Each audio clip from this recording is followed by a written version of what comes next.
Welcome, everyone, to FMATalk Chronicles. I'm your host, Dr. Tim, with my friend and cohort. PG Ties here. All right. How is everyone doing? Now, I'm not sure how many people are going to see this tonight because for those who aren't familiar with this, if my camera's all messed up, Facebook and Instagram and all of its and WhatsApp all took a dive today. So it was working this morning, and then all of a sudden it went haywire. And it just recently came back up. I was talking to Dean Franco. I know it's going to affect his show a little as well.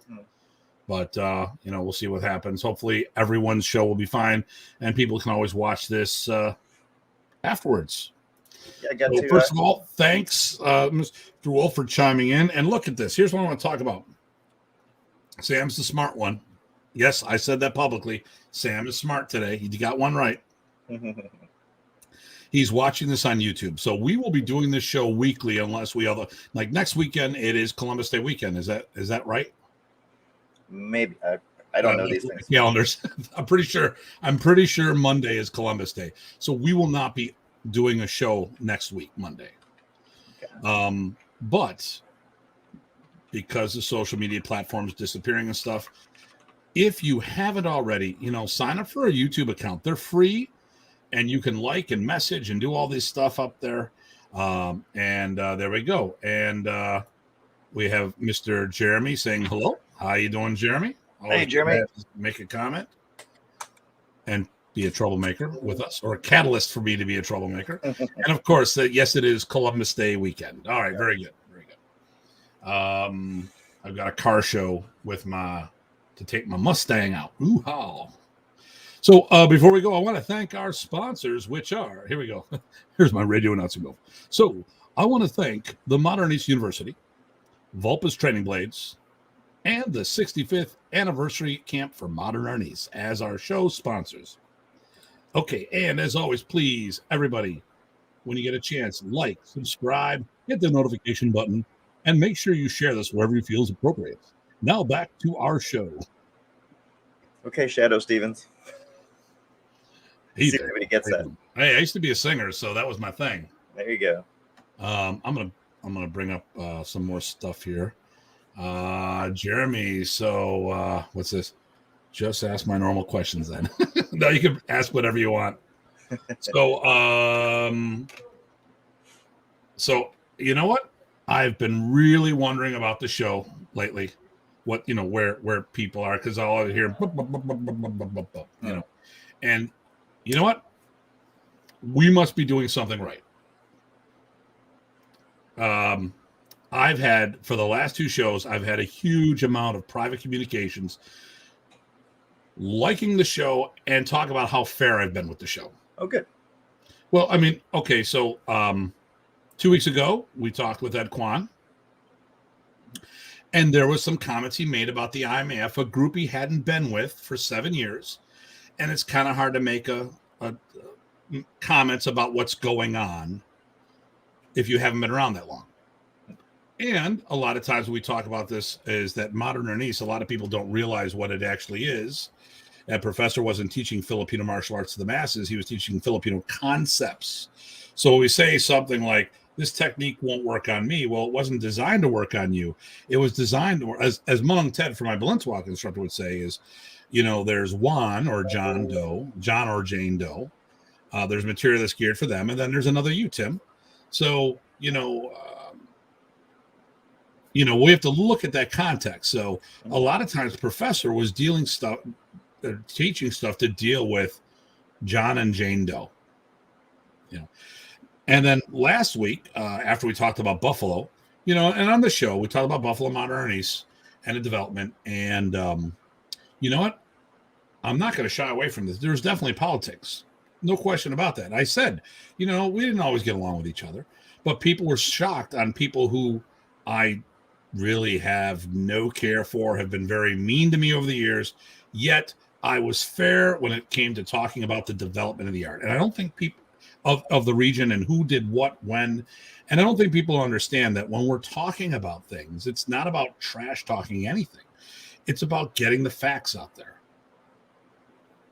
Have you been getting any feedback about that? No, not so much. But I haven't been getting out much lately. Well, yeah, lately you've been, Work. So so today's topic, which we're not going to get into right away, today's topic is going to be about how to take the art to the next generation. But speaking of which, you attended a camp this weekend. Oh, yeah. Yep. I extended. So Grandmaster Brian Zielinski had his tribute camp, Remy Price's tribute camp this weekend. And there was a lot of people there. It was pretty good attitude. I mean, really good attitude. Had fun. It was great to see some folks. Yeah, if I looked at that properly, I think it was about 40 to 50 people. I think the number they finally said was closer to 60, but that includes the 5 instructors, 6 actually, because guest instructor Master Earl Turles from Texas. Okay, was there. So that's cool. That was good.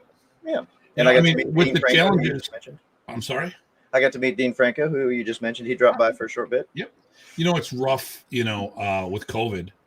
I mean, when I did the reunion camp, we had over 80 people on the floor. Nice. What is this? Did you see that? Yeah, it looks like a spam or something. I don't know. Yeah, I'm going to look that person up over here. There you go. That was weird. Yeah, you guys can't see these messages, but there's an odd message just totally unconnected popped in about some sort of medicine. Yeah. Very strange. Yeah, I don't think we're going to put that on there. Nope. Sorry. That's not relevant to the topic we're talking about. And I don't know who you are. Okay, so who all taught?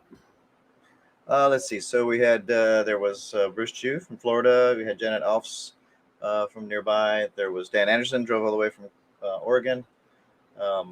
Earl Turles, like I said, he flew in. He was a guest instructor. GM Bram Frank from up north, and of course GM Brian Z.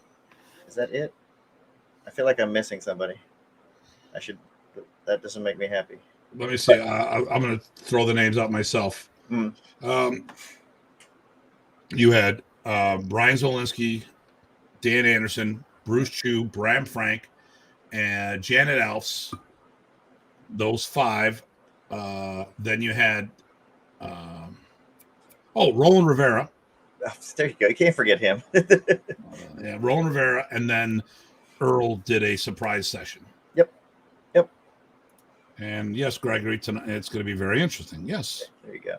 And let's see. There was a few other people there. Joe, we had on the show recently. He was there. Joe Rubella. Yep. Oh, good for him. Yeah. So, did Tim Gillette stop down? No, I did not see Tim Gillette, although I heard from him recently because I also dropped by after the thing was over. I went down the road and dropped by Frank Shikowski's school and visited. How did that go? That was cool too. That was a good visit. He just got done with some private lessons, and we took some time to visit in real life, which was cool. Yeah, so, and he did a test just before you got there, right? He did, yeah. I missed that, but I met that student, and they were really cool. It was a good visit. Yeah, when we had announced that Frank was going to be on the show, she friended me. Oh, okay. I'm like, who is it? She does a lot of tarot reading, if I'm not mistaken. Yep, she does. Yes. Good for her. Yeah, it was very interesting. So, hey, I'm gonna announce this right now. I am doing a Canadian camp. Thanks. I'm going to be going across the border. Oh, that's right. It's going to be our Thanksgiving weekend, November 27th and 8th. It'll be in Cambridge, and I was going to make an announcement earlier today, but obviously, and we all know, Facebook and Instagram all broke down, and I'm really not on Instagram much. I'm not on Facebook much. What I do is I post there, and I use Facebook Messenger. That crushed me today because there's a lot of conversations of people that the only way I get a hold of them is through Facebook Messenger. Right. So you say you're going to be in 2 different countries besides the U.S. in November. Well, Texas, Canada, yes. Yeah, Canada and Texas, right? Canada, yes. So, I got what you're doing there. You silly guy, you. Yeah. For those who don't know, Texas thinks they're their own country. So, and who am I to tell them otherwise? There you go. You know. Before So we I'll dig be. in, Yeah. I was gonna say before we dig in, did you want to make the normal announcement about what's opinion, how you should sort of take this discussion, and all that good stuff? Okay. Well, there. I'm just posting this up here right now. So, Sure. Cambridge, Ontario, 27th and 8th. I think we're limiting that to 10 people. It may be slightly more. So first come, first serve. Carl Outram will be the host. We'll have more details on that shortly. So Carl. All right. All right. So let me do this. Let me do this. And let's get back into some things here.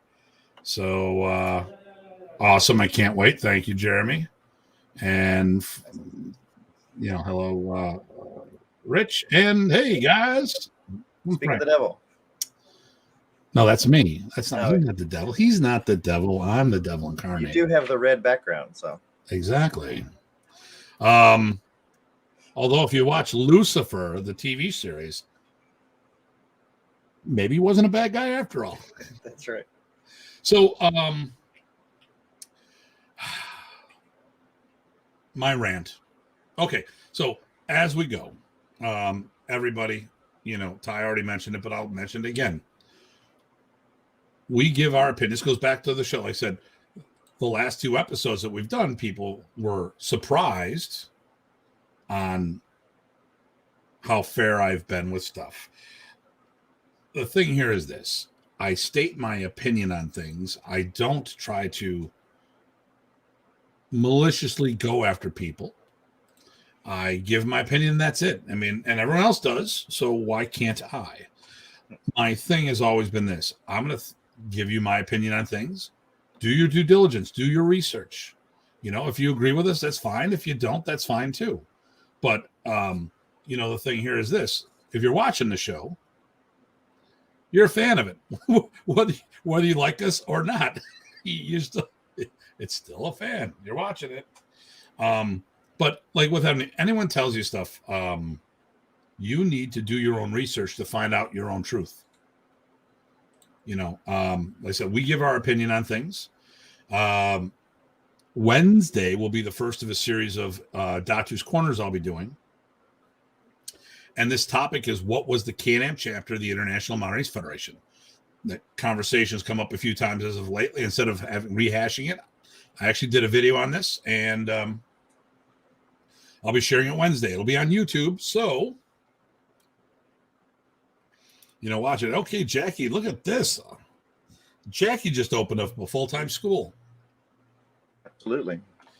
What time is it there, Jackie? I can't call her Jack. There's only one Jack, and it's not Samurai Jack. It's Tuhan Jack. Right. So we could call him Jackie also. Yeah, that would be a good idea too. What you just wrote. Okay. 7:45. Okay, 44. All right. So I'm a little bummed about something, and I'm going to share it with everybody. And I'm watching at the school. Okay. Nice. So what she's trying to say is no one showed up for class. Or she's waiting for a private lesson. Yeah, I don't think so. I'm not that nice. Right. So I'm a little bummed out. And so including you and I, we've had 5 people on the show. Is that right on my numbers?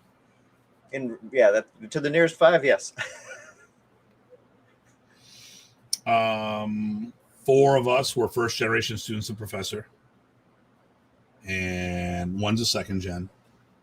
But when we did the show last week about Modern Arnis in Buffalo, was that your side that beeped? Or do I have another window I don't know about? I think people are chiming in on other stuff. Okay. All right. Yep. Nope. I got to shut down Windows because now everyone's getting my messages way late. Yes, they're all Because trickling of in. all the stuff and they're responding. So I got to shut down. Okay. So I'm a little bummed out. We don't have class here on Monday, working on some stuff for our grand. Oh, that's cool. And Dean, oh my God, hey brother, I thought you had an interview. Thought you were doing an interview. We should have Dean on the show. There you go. Yep, absolutely. So what I've been bummed out about is, we did the show last year, and we looked at the chart, and of all the Buffalo black belts that actually in Modern Arnis that actually taught Wednesday night, okay, that's cool. All but 2 of them produced black belts. That's huge. We had like 10 people teaching Modern Arnis in Buffalo at different times. I mean, but that was not the norm. That was the exception. We've had, besides you and I, no one on the show so far has produced black belts for Professor, the RPCs. We've had a 5th degree black belt, which is actually 6 because it's black then first. We've had a 4th degree black belt or a 3rd degree black belt. And you and I, how many black belts did you produce and what degrees? There was 3 separate people. So, Abel Martinez, Dr. Michael Hume, and Kim Sullivan. So Kim got Dayang and never went past that. Okay. Abel and Dr. Hume both got seconds. I can't actually remember if Abel got Lacan Delawa when the professor was alive or afterwards. But anyway, so yeah, 3 third level, 2nd level, 1st level, or 3, 3, and 1, somewhere like that. But even we take me, okay, so I did something that others didn't do. I ran a full-time Modern Arnis school. There wasn't any. Right. This is the only full-time committed Modern Arnis school, not a karate school that's teaching Arnis, not a DKI school and modern blended. This is a standalone Modern Arnis school. So me producing 21 black belts wow, is because of my commitment to the craft. And anyone who committed to that level could have done the same. Sure. But others didn't. And Buffalo had a high concentration to this, but I mean, most people haven't produced black belts. And I think as a community, we let Remy down in that aspect while he was alive. Mm-hmm. And, because let's say if Buffalo, we had 10 black belts teaching at the same time. If every one of them would have produced 5 black belts, we would have had 50 black belts in one town. They all would have done 10 black belts, 100 black belts. Can you imagine the shot in the arm of that organization? Because here's the thing, and people listen to this. Parker's Kempo exploded after Parker died. It was famous when he was alive, but it blew up even more. Bruce Lee's Jeet Kune Do. It wasn't that big when he was alive. It got huge after he died. Modern Arnis was huge, and it's been shrinking ever since. And that's the thing that really saddens me, and I think that the community dropped the ball when it came to that aspect. And I don't want to say, well, people have been producing black belts afterwards. What I'm saying is they couldn't get the job done when it counted when he was alive. Because think of how many people we've lost over the years. Mm-hmm. For those who don't know, John Bryant, my teacher, passed away of liver cancer. David Hoffman, which was one of the vice presidents, passed away. Karen, do you remember Karen's last name? Callahan. Karen Callahan, the Amazon, she passed away. There's a bunch of people who've passed away over the years. Wilfredo, down in Florida. Willie was Karate Arnis was the name of the organization of the school. I cannot remember. It's killing me. I mean, we've lost a lot of people over the time. And These are first-gen students that had stories in addition to material from professor. Right. Gone. And it saddens me. I spent 2 hours on Sunday talking to Peter Kautz. He was, to my knowledge, the last black belt that my school generated from. The one I started in, the Filipino Karate Academy. Yeah. He was the last Modern Arnis black belt that came from there. Hey, Nathan. And he kind of did it on his own to the point where he went to camp and they kind of didn't acknowledge his black belt when he came back. John was leaving. There was, issues. Sure. Well, it's human thing. As I said that a lot this weekend. There's a lot of human issues on every time there's humans. But so one of the things I pick up from people like Jackie and Chris Chu is that they're hungry to get those pieces of professor that we're rapidly losing as people disappear. Yeah. And it's just been, it kind of hit me after the show last week, because I kept looking at that chart, realizing that,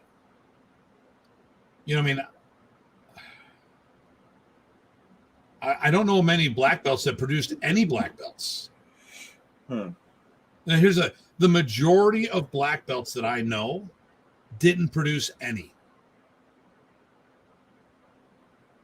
Wow. Think about that. And we're still talking while the professor is alive. So you got that sanity check and that piece of here's a good example. Jeff Delaney, master of Tappy Tappy. He didn't produce any. If you look at the Mots, I think collectively, I don't think they did. There's 7 of them. I don't think collectively they produced a dozen black belts. Yeah. I'm not trying to make fun of them. I'm just using them as people you would know. Right. How many black belts did Bruce Chu produce before before Remy passed away? I have no idea. I'm sure they could probably tell us if Chris was on, he could tell us. Did Bob Quinn produce any? Lowry produced people. We know that. Yep. I know Tom Bolden produced, or it was a weird thing with Bobby Sullen, I think Kathy Sullen, Jerome. I can't think of Jerome's last night. He was a state police officer. I think the 3 of them all got their black belts. I don't think they produced any themselves. Eric produced a number. That's not the norm, though. Yeah. Let's say on the show so far, you and I are the only 2 that have produced black belts who've been on the show. Well, again, while Remy was alive. RPCs. And it's just, I'm not trying to make fun of anyone. And just, it really. That's certainly an opportunity that kind of sticks out. But I think, everybody was so hungry for themselves and doing that part of it, which they might have gotten. I don't know what happened. Yeah, I think you nailed it right there. I was about producing the next generation. I've always been about, actually, okay, I'll be greedy. I'll admit this. I was about producing good training partners so I could get better. Absolutely. My goal was to be the best there was. Yep. And the only way I'm going to do that is by having the best training partners. And, to be quite frank about things, I really didn't look at any group being the equal of Buffalo based on the commitment that we had as a city. We talked about it last week. We did it full time. I'm doing 20 classes a week, and back then I was doing 15, so if I wasn't one of the best guys in the room, I was doing something wrong. When we went to see Remy, that is, but at Remy's Art, not at karate, not at Taekwondo. There's a lot of people who are definitely my seniors in martial arts. And even Ron Browning, we talked about that. Who do you know living that's at the tier of Ron Van Browning? Right. And he defers to me to Arnis all the time. But it's like every time I show him something, I probably learned 5 or 6 things from him. Right. Yep. He's walking encyclopedia. But all right, so that's my rant. I'm sorry if I took up some time, and I'm not trying to offend anybody. And I'm just I'm just so disappointed. Well, and here's the thing. because it ties in with the show. It ties in. Pun unintended, but I'm going to definitely make it there. Sure. We got to think about the future. If you're doing martial arts for personal consumption, and that's all there is to it, then this show really means nothing to any of you. To me, I'm concerned about the next generation. I mean, I've done everything I need to for my school, my personal legacy. I don't need to do any more. I'm done. I got people who will remember me the rest of their lives. These kids, I've got parents that are I'm bumping into all the time, talking to me, say, hey, you did really good by my child. They're in college now. They're doing this, that, and the other thing. And, so that part, I've done everything I need. I don't need any more. When parents come up that you haven't seen in 5-10 years and they tell you this, that's huge. But I'm afraid that the art's going to die with our generation. So here we go. I get what you're saying. The seminars and camps are great things, but Modern East needs more training groups in schools. You're right. And Dean, what do we got here? Next generation as a whole. And we talked about this when I did a couple of my shows, the extinction of FMA. People said, hey, we're getting around better than everyone else. Well, the lines of communication have been opened much greater than in the past. And I think because people are getting their head on straight, we're getting away from these old school mindsets that we should fight each other and all this other stuff. Because that was, I remember I had to kick a Grand Tuhan off of a discussion group, and one of his students challenged me to let him back on the internet. It's like, well, I didn't kick him off the internet. I kicked him off the forum, and he's off. So what is it going to do me? He's not, the Grand Tuhan was not behaving properly. You got rules. If you can't follow them, you got to go. End of story. If that same Grand Tuhan was caught speeding, he'd be getting a ticket. So it is what it is. But I wonder how many people, we say we're all in the same storm, but we're in different ship. I'm wondering if the ships are pulling together to help each other, or are they just looking to, scuttle each other when they go down? Right. No need to take anything out for sure. Systems will die, sadly. Yes, they will. Yeah. But there's more than enough people that could be tapped into to do FMA for everybody to do their flavor, their interpretation, their goals. And it should be all good. So here's what I think. Okay, so let's get into the topic. What does Modern Arnis do? What do we need? What ways are we to get this in the future? Then I'm gonna talk about a couple things I think.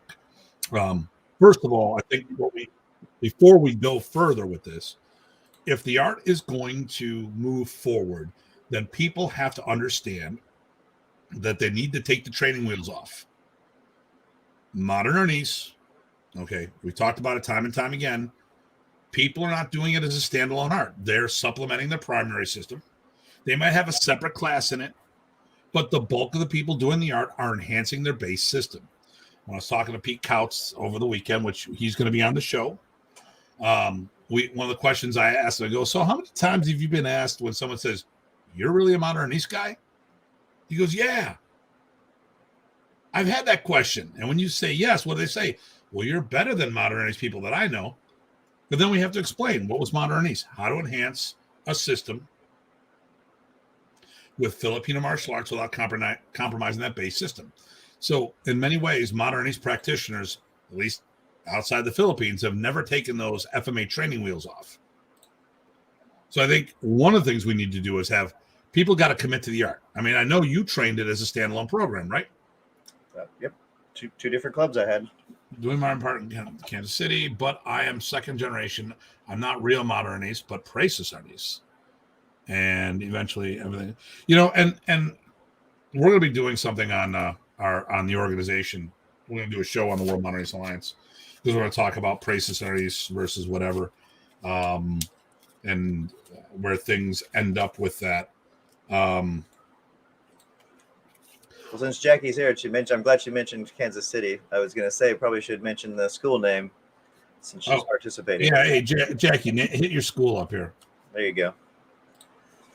I'll wait for Audience participation. But so what I want to talk about is, so first of all, I think all the FMA systems, we need to look at the same thing, but I'm specifically dealing Kindred Protective Arts. Rock on. There you go. There we go. KPA. Isn't that a beer? IPA. 2 letters away from a beer. Gladstone's, Missouri. And what else we got here? Hey, Miguel. Hey, listen, when are we going to talk about our business meeting? And she and her husband will be on the show this month. Great. Perfect. Great. A lot of cross-pollination. Yep. Another full-time FMA school. We need more of them. Mm-hmm. So besides taking that step, okay, so here's the problem with Filipino martial arts is that most of them rely on, well, that's good this weekend. Most of them rely on something else to do their system. I know. Sam's our Praise and Study school in Ohio. So we got one in New York. We've got one in Ohio. We got one in Sudbury, Ontario. Mm-hmm. Carl's working on converting his in Cambridge, Ontario. Good. It's about time. Yeah. And then we need to, I think Jackie's doing different Praise Arnis. I don't know. We got to talk which curriculum. But, okay, we'll go. Yeah. Not Taekwondo. Yep, that's what you do. Yeah, but I think we'll talk about that. There's which blend. So obviously, most Filipino martial arts rely on another system for their open hand combatives. So it's very common for someone to do Jeet Kune Do or boxing or Wing Chun or fill in the blanks. Well, and actually, I know there's some people have problems with the term open hand combative, so you might want to define that just to make sure everybody's clear on what you mean by that. Okay, so open hand combatives, punching, kicking, locking, throwing. We had a little debacle on one of the previous shows about that. I'm not talking what is the open hand interpretation of a move. What I'm talking about is, are you teaching punching and kicking? I mean, it was like, there are open hand applications of the Sinwalis. To me, that's not open. That's an element of open hand combatives. That's not. So you're talking the actual tools in the toolbox that you're going to train with. Yeah. So your fundamentals, like in Modern Arnis, okay. Remy didn't teach the masses punching and kicking, but since I was in the Filipino Karate Academy and Remy would stay there for weeks at a time, he did seminars that was all punching and kicking. We did form applications. I mean, just if you take the forms alone, when I was talking to Peter, we talked about the forms and what do you like about it? I go, well, I love the applications. It teaches, if you look at the beginning, the first element of most of the forms are trapping hands, except for 7. But you have some form of trapping being taught through the forms. Mm-hmm. Limb destructions and stuff like that. If you know where to look, to the point where I was focusing on that, and I remember Randy Shea made the comment, "Well, you're not even doing the art anymore. What do you mean? Well, all this limb destruction stuff." I'm like, don't you do the forms? Yeah. Well, look at the forms. All the pieces are there. Oh, that's right. You do your open hand combatives from karate. You don't do it from Arnis. Got it. Or his Wing Chun or whatever he was doing at the time. So,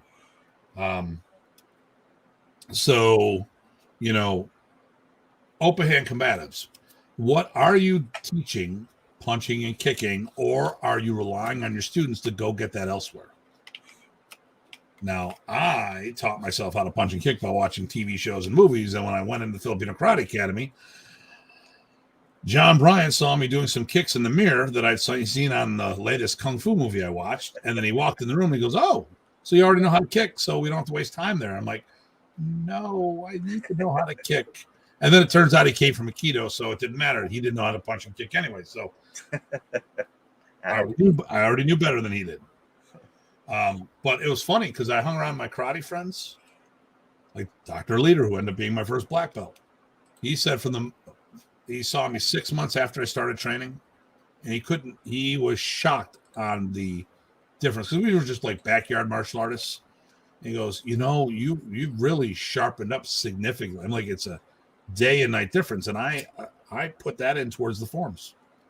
I was gonna say, I mean, there is plenty there in everything Remy shared that could keep a school busy doing a committed program full time, and that's why it could work. Not exactly. I mean, I would like to see more of those as well. Yeah. So first, I think and FMA as a whole. Now I get it. Blint walk.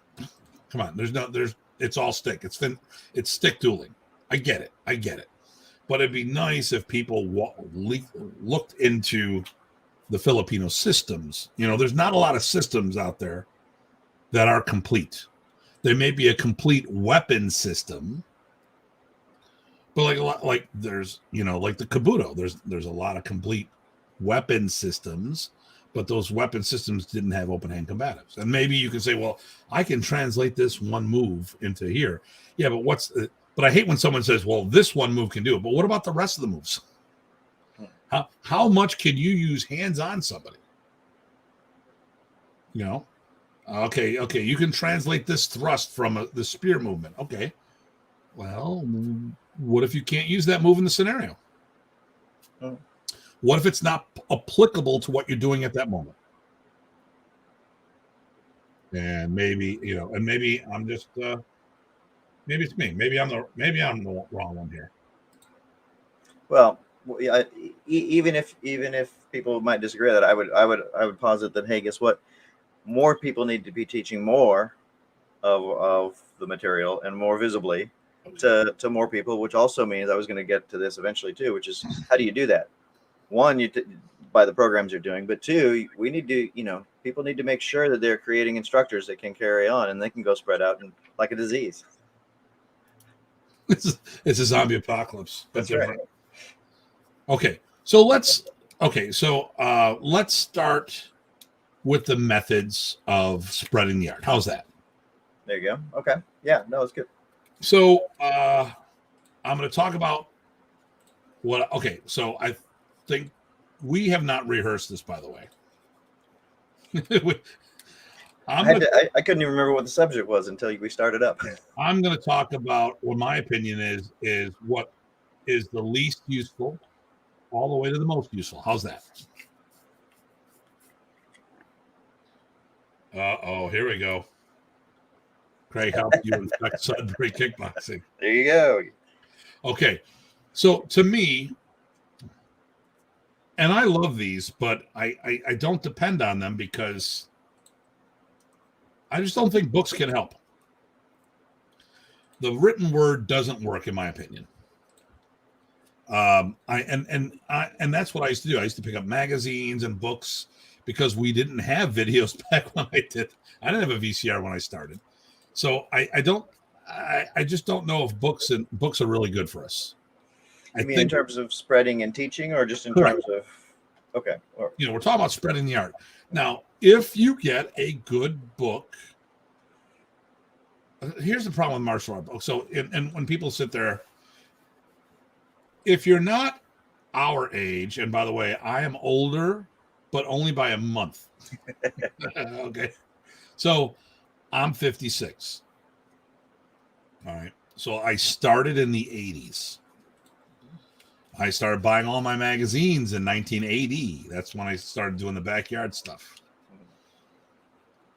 When the magazines first came out, and books, everything was how our system is better than everyone else's. Would you say that that was the tone back in the day? Oh yeah, you saw it all the time. And then of course you saw the little snap pictures and some words and descriptions. I couldn't make heads or tail of them if I was going to pick up a new thing. So first it started with why we're better than everyone else. And when they first started coming out with videos, they actually would show videos of how we fight this style and that style, but they didn't have someone from that style. They would have someone pretending they were from that style. You still see that sometimes. And with the books, there's frames missing. We're watching. There's a magazine, Screamador. I think it's called. I've got it laying around here. WeCaf put it out. We're watching a technique flow from Professor, and we could not figure how in God's name it was being done, because the part that was missing was the frame that he switched hands in the middle of the technique. Right. And no, I disagree. I don't think they're a good supplement at all. I just don't feel books will work. Well, maybe I agree, except for maybe the word that I would use would be maybe not chronicle, notes, right? So if you already know something, it's a good reminder, or it can be a helpful reminder. Yeah, but if we're talking about learning, right, I don't think books will work. I mean, the problem is we run it. Here's the other thing too: is it's not like a medical journal. There's not professional fact checking going on. People will write a book based on their opinion. That's why, like, if you look at the sports industry or the fitness industry, everyone, you don't see them trash talking each other. They come up. Now, there's some that maybe like are so left turn that people are like, I don't know what's going on. I don't know why you would do that. But usually what happens is everyone talks about this, that, and the other thing, and they don't take shots at each other. I mean, I know the CrossFit, that's the one thing. It seems like the one thing I hear about CrossFit is that, in CrossFit, you're going to get injured sooner or later. I don't know. I don't do CrossFit. But that's the most I've ever heard negative of CrossFit.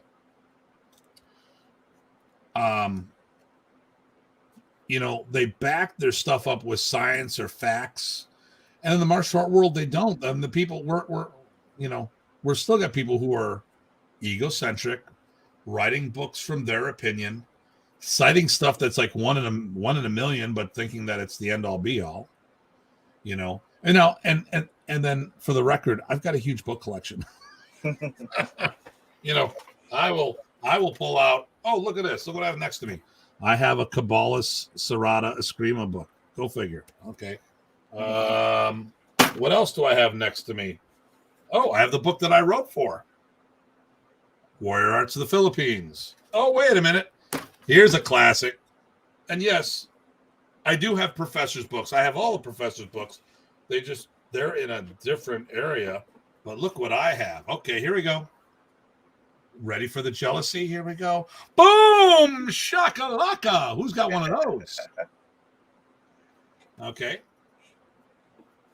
And it keeps going on. I mean, I got a whole bunch of books here. I got Ernesto books. I got Remy books. I've got Arnis Lanata books. I've got the Kempo books. I got books galore. Let me see here.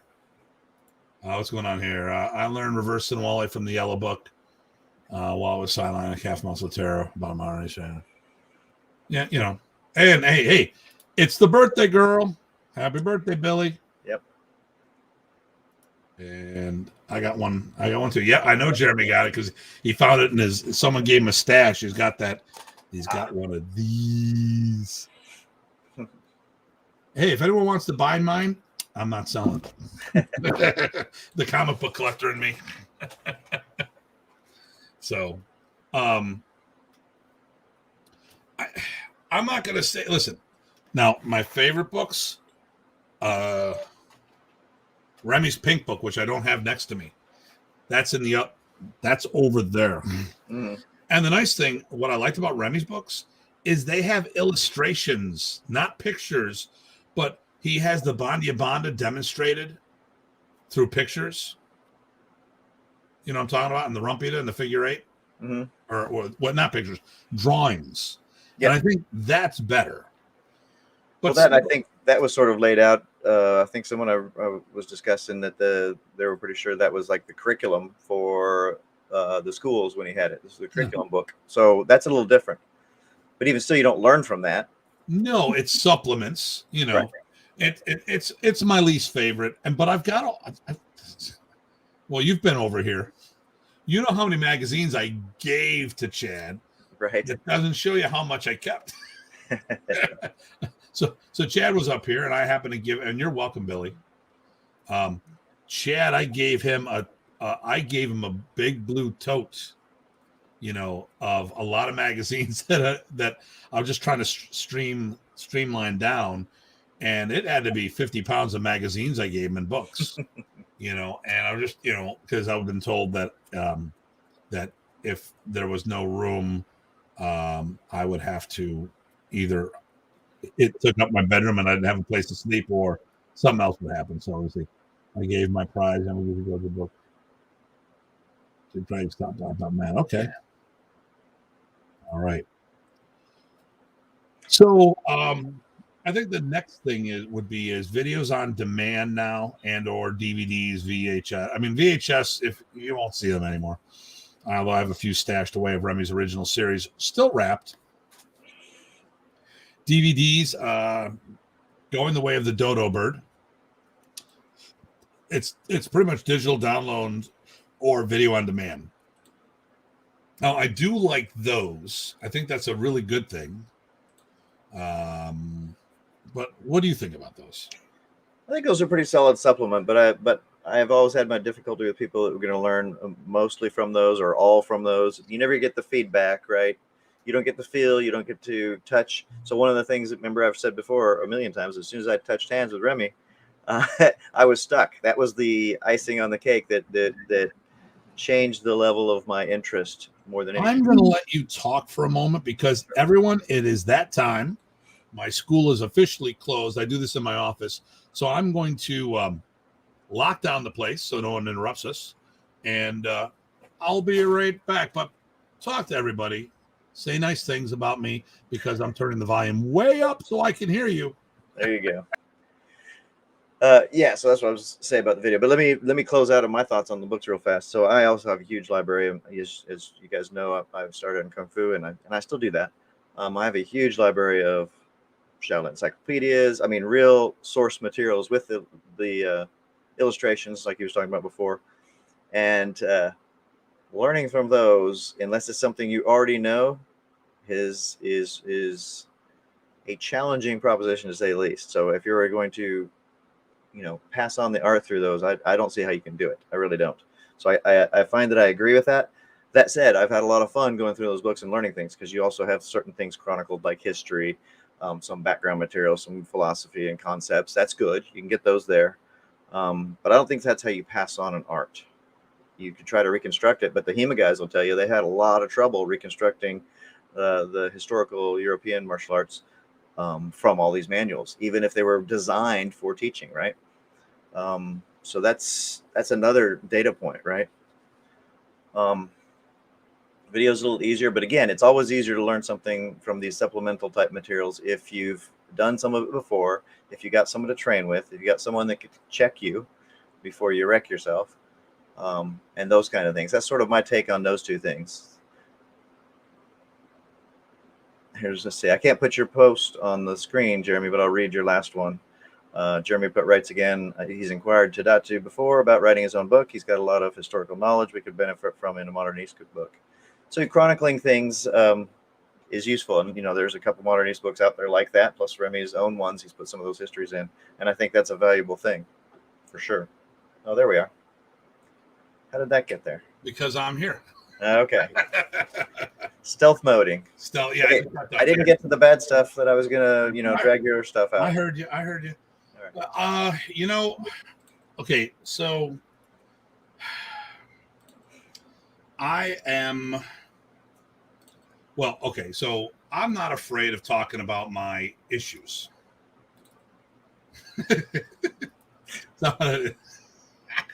We're not talking your mental issues, right? Well, it may be. Okay, so generally, so everyone knows. If you don't know, I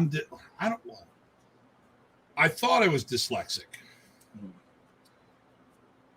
I think I am, but the doctor, when I went to get my eyes done for the first set of, I just this past year I got my first set of glasses, and he says when I switch eyes, so if you go like this and you look at your finger and you switch eyes, it should be in the same spot. But what happens is one is down like this way.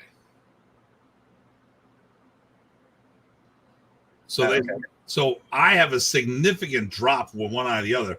They actually thought that I may have had blunt force trauma did. Now, when I was a kid, this is back, okay, when I would have a bicycle with training wheels.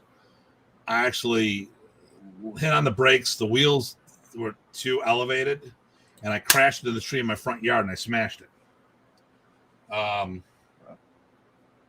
But it didn't affect me then. I think in middle school, I got knocked out. We were going in the gym, and I was in. A whole bunch of people ran to the gym, ran into the locker room to get dressed and go to the next class. Well, I was the one on the outside.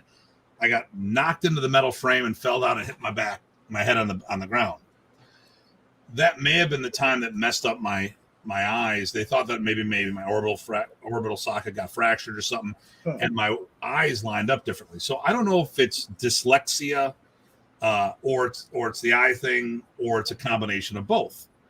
Now, I do know mentally a lot of times I will switch words and letters, and well, he thought that maybe I sometimes have put words from below and all this other stuff, and the optometrist thinks that it was part of it as a visual thing, and it may not be dyslexia at all. But I have a lot of challenges when it comes to writing. That's why I do Datu's Corner. That's why I do FMATalk Chronicles. Here's the thing. You can self-produce as many books as you want, but once you die, so does the book die. Who's going to pick up those books afterwards and continue to produce them? And that's what I mean. I'm not talking, okay, so, someone puts something in print and someone finds it 100 years from now. That's fine. But, where's everyone's books going to end up? Okay. Roger. Where is this book going to end up? It's going to rot. How many do you think will be left around? There's already not very many of those. Right. I'm trying to find Ernesto's books.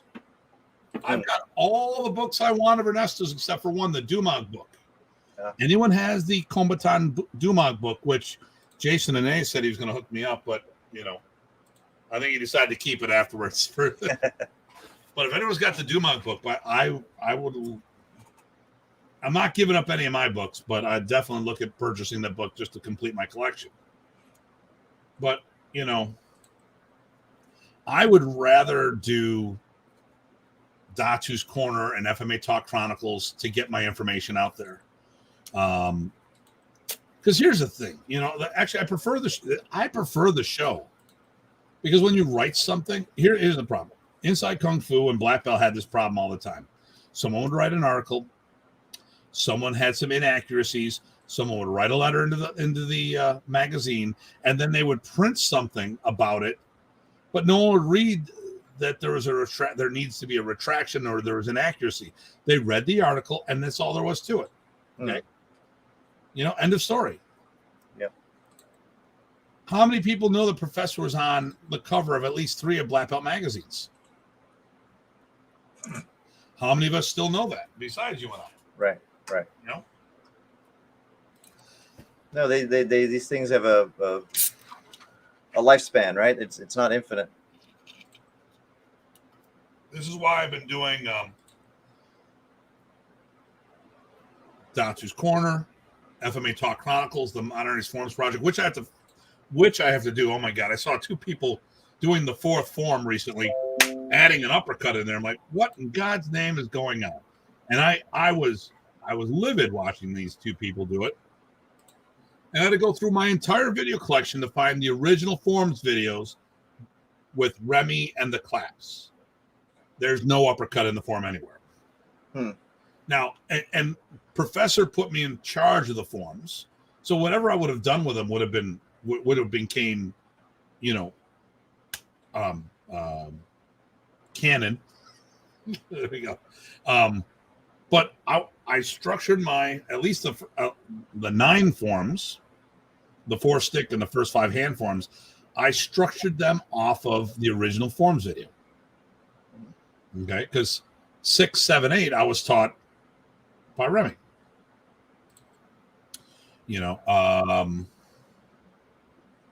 So, but I'm trying to get the stuff out there digital because it could last beyond us. Right. But a book, okay. Didn't O'Hara disappear? They might have. I mean, so there are a few cases where publishers disappear, that people will redo a book, but that's rare, right? One in 10,000 books that will happen to, and that's because there's something special about them. Which Remy's book is gone. Right. The yellow book. Right. Hold on. Okay, you guys talk for a minute. I'm going to grab some visual aids here. There you go. Well, my point was that if people could reproduce it, but it would have to be scanned, reproduced, done, recrafted essentially as much as possible. And that happens every once in a while, but there's no guarantee that's going to happen to the art that you love. Right. So, having it available in perpetuity from the get-go, from the outset, is probably a better strategy. Okay. So there you go. It's the pink book. So okay. First of all, let's start off with this. There's the yellow book. This is the second book. The problem, they redid the cover. Andy Filardo's face. Andy Filardo's getting punched in the face by Remy. Couldn't. So this is the small version of the pink book. Oh, okay. And Remy's picture is not normal. Right. So this is done by the National Bookstore, and I don't think they produce this anymore. So that was the version of which book? This is the pink book, the original. This is the second book. Oh, okay. The second. This is the downsized version of it. Okay. But and by the way, I've got several of the full-size ones. Oh, I've got a whole case of them. Yeah. But for the record, if anyone ever says that Modern Arnis doesn't do sport, here are all the rules. Yep. So I actually had an argument, because I almost punched Randy Shea in the face. Because basically he called me a liar, and I was talking to Remy. I go, hey, Remy, I want to get back into hosting tournaments because I was doing stick fighting tournaments in Buffalo in 91. And he goes, oh, that is wonderful. Well, you know what we do, because he's getting ready to do the Philippines camp. We will, I will have the airlines donate tickets for the winners. So I happen to be talking about this in front of to Randy. It just came up in a comp. Oh, Remy doesn't do tournaments. Oh, but Remy and I had this conversation. Oh, Remy didn't like tournaments. And I'm like, dude, are you calling me a liar? I should have came right out and said it to him because I was a nicer person back then. When they say that old guys are just a grumpy old man. No, it's a young guy who's been putting up with too much crap for too long and finally said, what the hell was I thinking about? But I mean, when you have all these rules in here, Remy wouldn't have included the rules if he didn't do sport. Right. It's just that when he came to the States, his emphasis was on more self-defense using Filipino concepts. That didn't mean sport wasn't part of what we did. Right. Yeah, I had the same discussion with Randy, but it didn't have that book at the time to point to.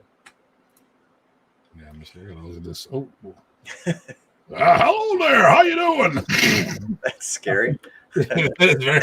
Never everybody's signed off. They all got scared away. I'm using no, I don't like that. I'm trying to I don't like that either. Filters. Yeah, well, the thing here is oh my god, what the hell is that? Wow. Oh, there we go. I can be grays. This is Mono B. I'll go original. I'm trying to I move my camera every time we do this, and it's never in that sweet spot. Okay, so you know what? I do like videos because if it's at least in a language that I understand, I can get a vibe from people. Mm-hmm. And a lot of times I am a visual and verbal communicator. I'm a verbal guy, and people when I'll get people call me out of the blue or reach out to me and they want to text. I'm like, dude, I'm dyslexic. Just give me a phone number. I got free long distance. I'm not worried about it. I will call you up. It's just so much easier. And I'm more articulate written because once again, I've got a visual problem and or dyslexia. So, so I'm trying to do my best to give you the best answer, so for me, visually is great because I can hear, I can watch. I'm still missing that tactile feedback.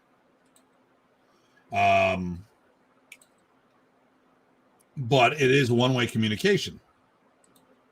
Right. So well, I think that's also good if you have some ability to see more than is being described, right? If you're very good at paying attention to details, that might be better for you than an absolute beginner or somebody who doesn't think and learn that way. So my next thing would be virtual classes. And obviously we know that. I think, and once again, we're talking about ways to get this out there. And actually, I'm digging it more now than before because I now have students that are logging in from overseas that I wouldn't have access to before.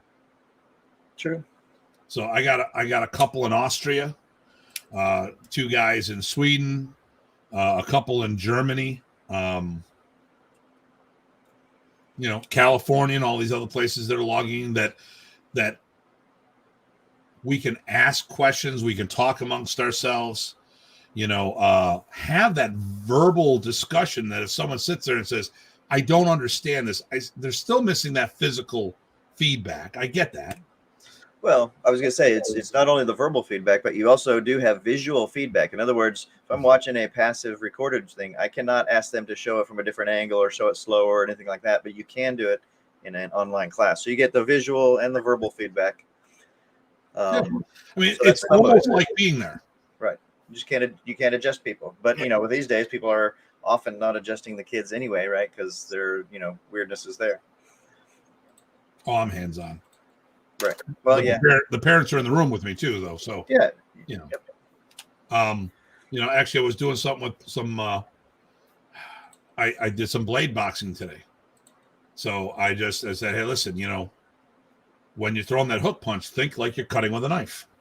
Mm-hmm. And man, did that change the mindset of one of the girls I was teaching today? Nice. I really got that because they were kind of hitting. They weren't hitting here; they were kind of hitting over there. Just kind of scraping with their wrist. Yeah, and then once I did this, oh my God. Okay. I put him on Bob. Boom. Nice. Cut his head off. There it goes. I got 2 new Bobs because of that now. Nice. Yeah, 4 good Bobs now. And then obviously in person is like ultimate. But I tell you though, I'm really digging the hybrid lately. I think that's gonna. Well, let's say hybrid. Mm-hmm. Now my hybrid series is a physical class with virtual attendees attending my physical class. Well, I was going to ask you about some of the different kind of hybrid. You have a person in Colorado that does a lot of virtual training with you, but you see him from time to time in real life for some significant feedback. How's that working out? Is it showing that the online training with that verbal and visual feedback is helping? And then, you put the icing on the cake when he gets there. Okay. So, Larry's our Durango rep, mm-hmm. which I got to put him on the website. I keep forgetting to do that.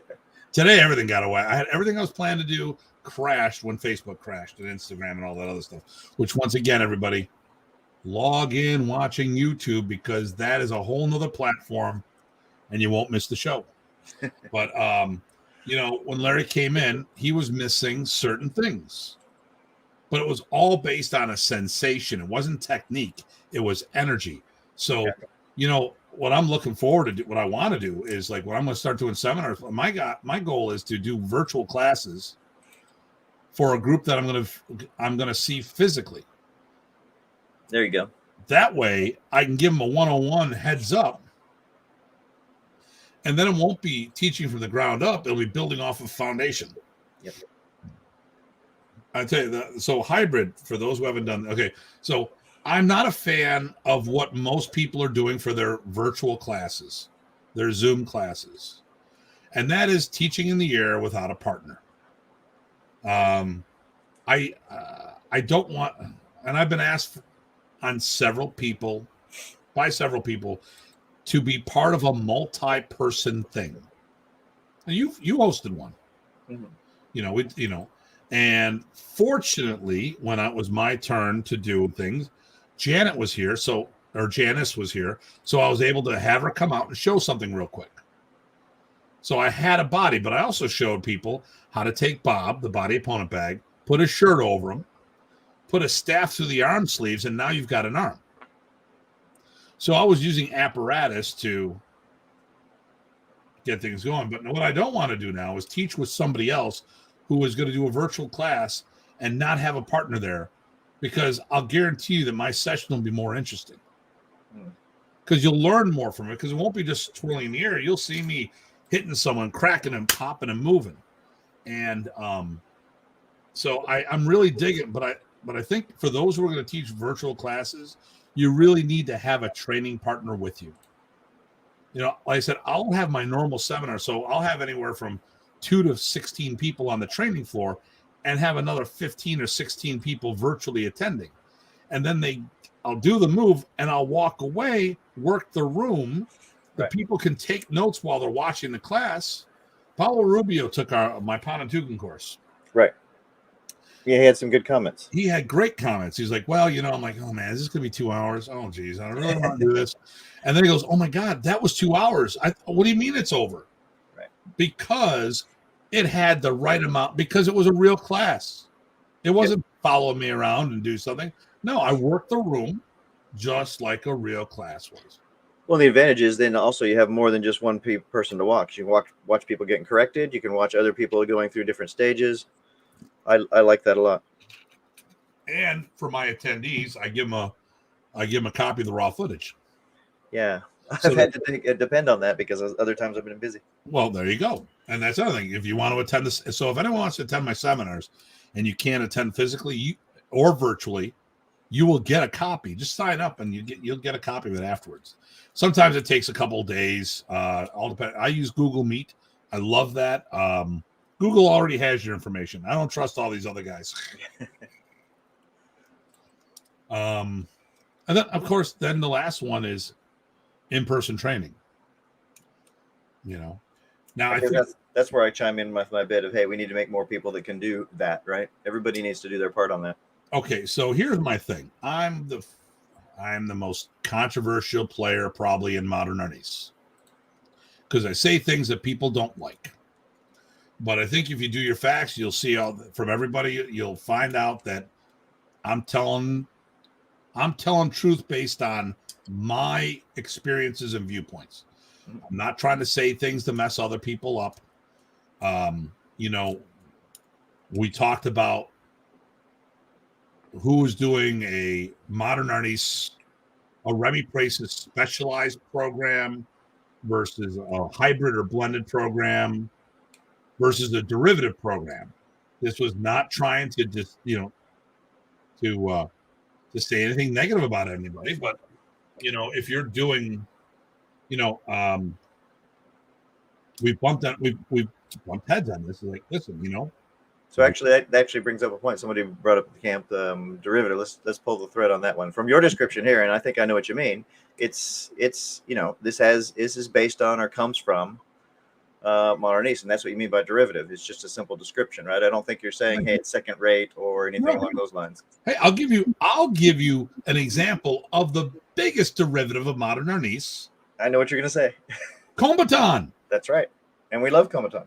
Love Combatant. But it's not Remy's art. Mm-hmm. It was built off the chassis. Okay?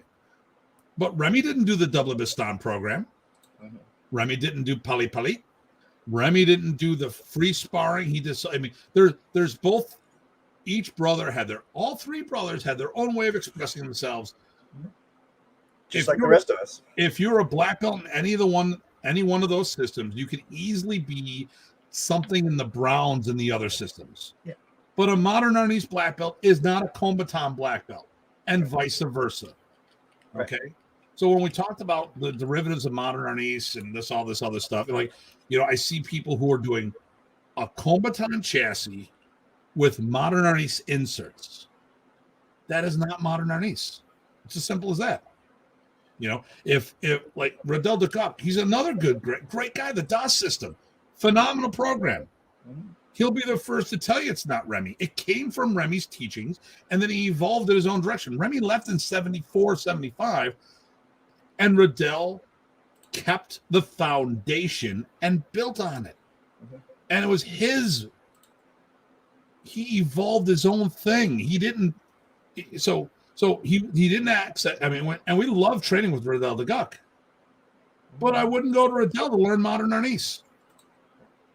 I would learn it from a certain era. If you want to see Modern Arnis, and I don't know if Riddell has that recall of saying, okay, this is what Remy taught in the 70s, and then here's what I evolved, or did it just normally evolve? And you know, I mean, sometimes I mean, there's things that I can't separate.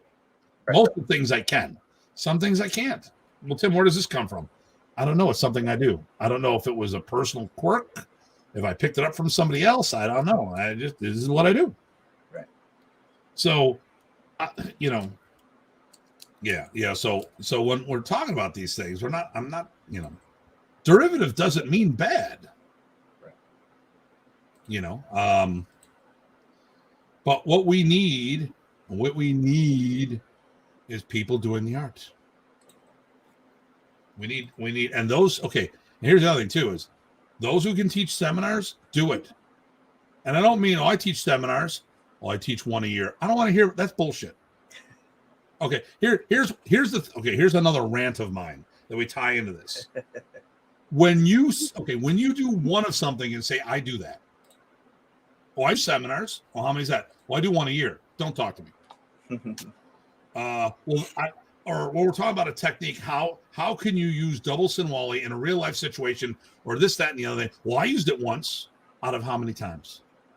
I've done thousands of rounds of sparring. Okay. I did trapping once, the 2-count trapping butting in an open hand combative thing, sparring. And I did block check counter once in a stick fighting match. Once each. Now, in my fencing, I was able to do block check counter because I had multiple weapons. I could do a deflection, a check, and a poke. That was in fencing when I was doing sword and dagger. When I'm doing single stick, and the one time, oh my God, I had this all lined up. I was sparring John Bailey over Powerhouse. He swung in, I did the block, I did the check. I swung so hard. I'm like, this is it. This is my day. The stick flew out of my hand. I hit the wall behind him. Oh, so quick. And I couldn't, and I went looking for the move and I couldn't make it work. Right. Well, you already know, I mean, there's a fallacy with that too, right? If you're looking for a move, it's already way past its time. You can go looking for anything. But you know, the thing here is we all need to go out and teach. Yep. And if you're not, then shut up, get out of the way, and support the people who can. You know.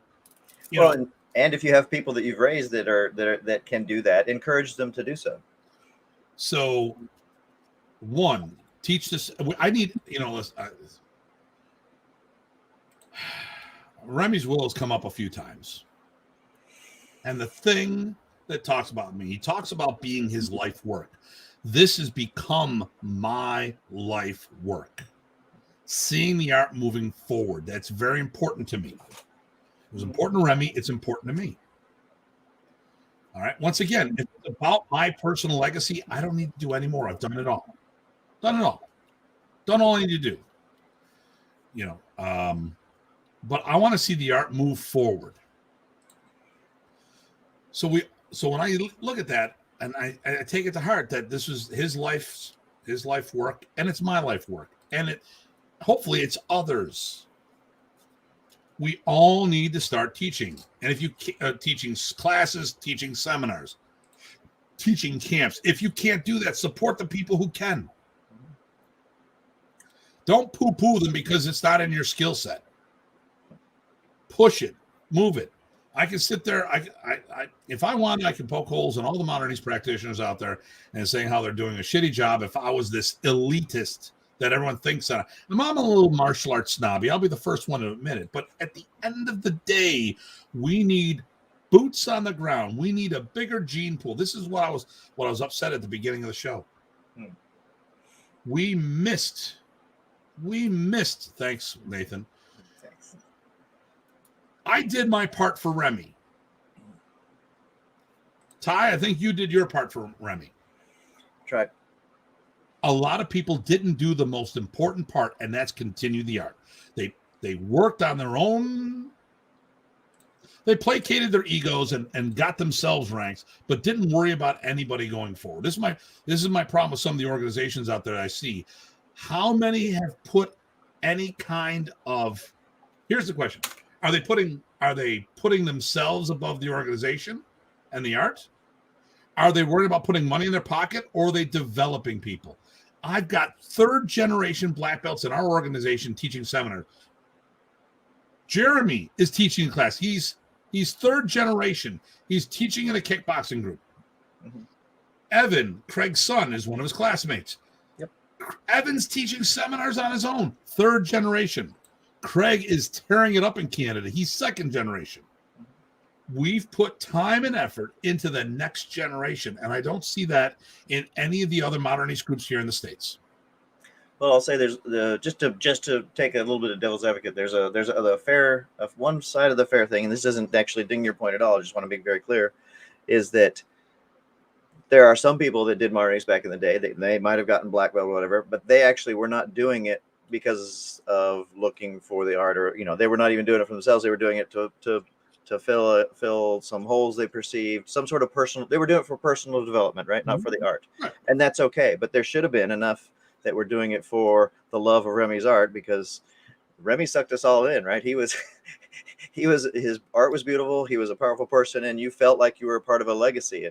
And I think what you're talking about is trying to tap into that. But I was just pointing out there are some people that didn't get that, and that's fine. They had a different view.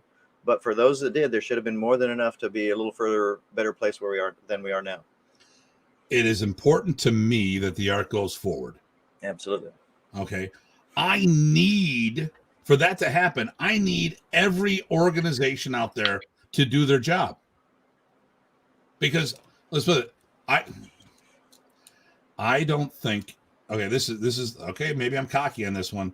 If the World Modern Arnis Alliance was to shut its doors tomorrow, I think Modern Arnis would die in the States. I don't think the rest of the people out there have enough of a gene pool to keep things going. And I don't even think we have a big enough gene pool. I think everybody should be doing their part to do that, and that's what's going to take. And if that doesn't happen, it's going to be rough. Look at Parker's Kempo. Oh my God, how many organizations out there? Holy cow! But the art will go. Same thing with Jeet Kune Do. But we don't have that in Modern Arnis. What's left of the IMAF? You got Dan who's teaching. He has his school. I don't think he does an occasional seminar, maybe once a year. He does his books. Well, we already talked about books today and videos. They're really not, the books aren't going to spread the art. The videos have the potential spreading the art. The books don't. That's to supplement, not to substitute. And actually the same thing with videos. Supplement, not substitute training. Brian doesn't run an organization. He teaches, admittedly, he doesn't want an organization. He doesn't have a school. He's got a small training group. Okay. I don't know what Chuck's doing. Kenny, off and on again, they do a couple seminars, but I don't hear from that group any of their second gen students doing seminars of their own. What are they doing? They're doing guest spots at small circle events and DKI events. Mm-hmm. But are they promoting anything? And Bruce has got some people, but he's got a following. I don't know if it's an organization. It's definitely actually, here's what I see. And we can talk about organizations in the future on this one. For an organization, you need to be organized. It'd be nice to have a headquarters. It'd be nice to have a written curriculum and all these other things. What I see now is there's some instructors of notoriety with personal followings, not organization. What do you think about that? I think I get what you're trying to say. I'm not sure if it'll come across that way. And I don't know how to rephrase. Well, people are going to think what they want anyway, so it doesn't matter. But I mean, let me see if I can help you clarify this. So what are you trying to get at there? What's your point, or what's the takeaway with that observation? We've got nothing. I mean, our gene pool's dying.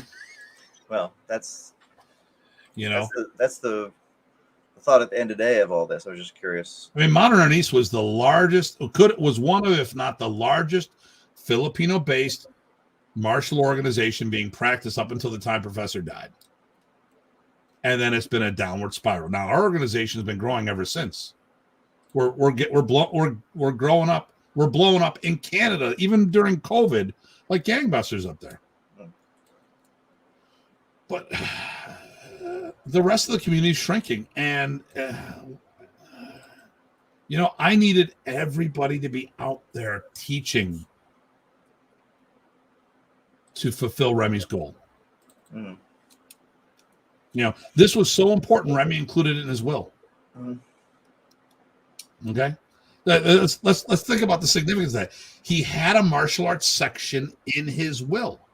Right? Who does that? Right? Well, it's his life's work. And what's happened to it? Right. I wish.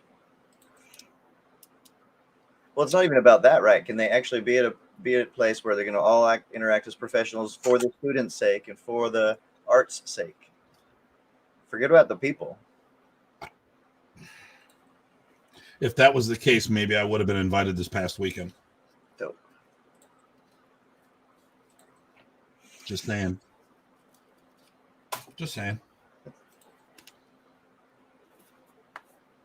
But like I said, it's a human thing, but we have to, that's what I'm doing. When I interact with all the groups or whatever, my focus is on the students, is on the system, and all of that. The other parts is a distraction for me, but I can do that. I'm not the head of anything.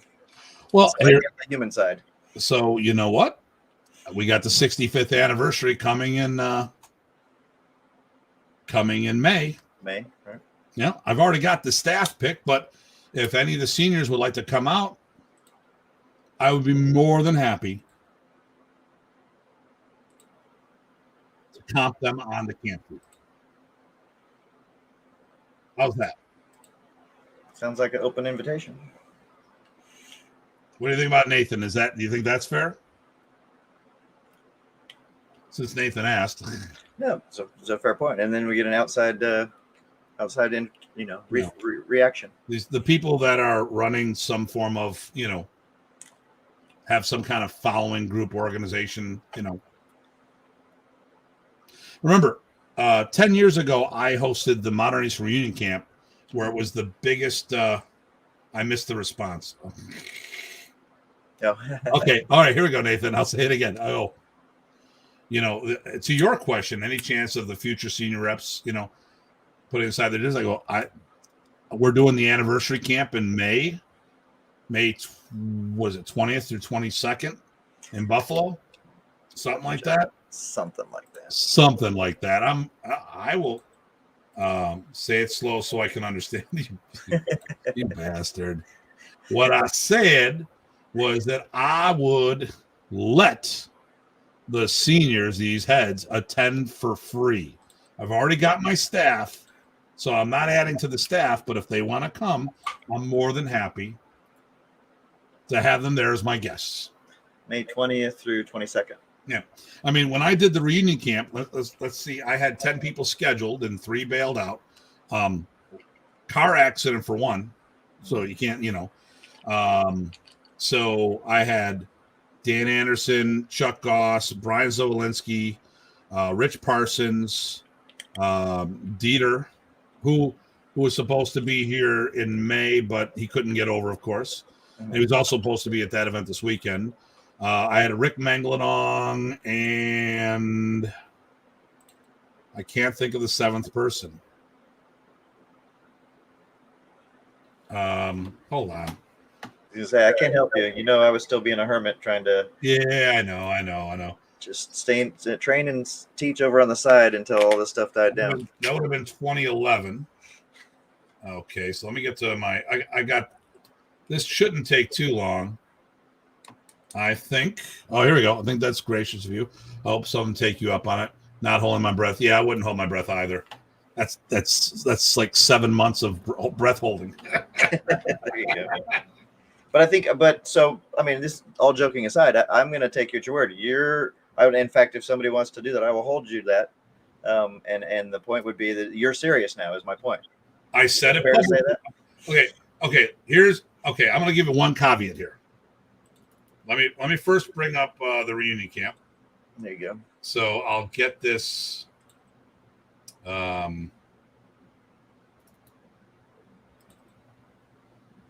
right. So let me.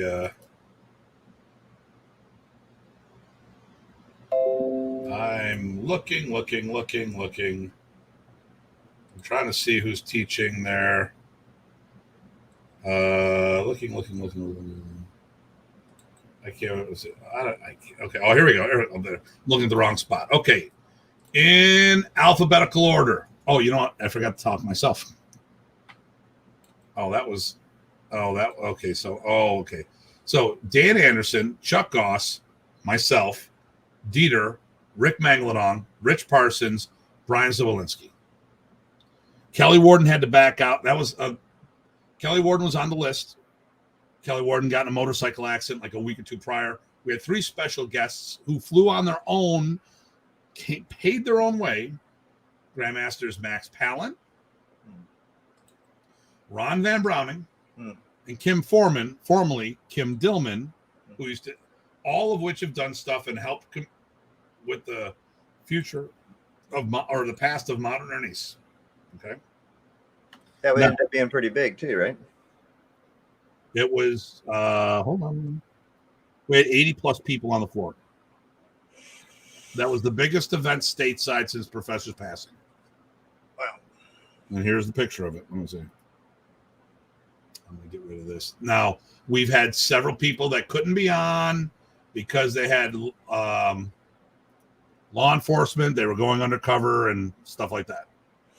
So, but I don't think everyone made this photo, but we had 80 some odd people registered for the event. Okay. Now, here's what I'm going to say. I am willing to have these people pop by. There is a handful of people that will never be allowed in my school because they disrespected Janice. So, and if people don't understand that, too bad. That's on you. If people want to come out, I said, you know what? Screw it. I'll give you names. Here we go. Brian Z, Dieter, Dan, Bruce, Kelly,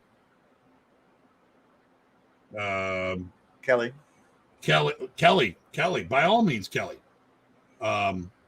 Chuck, Kenny, Gabrielle,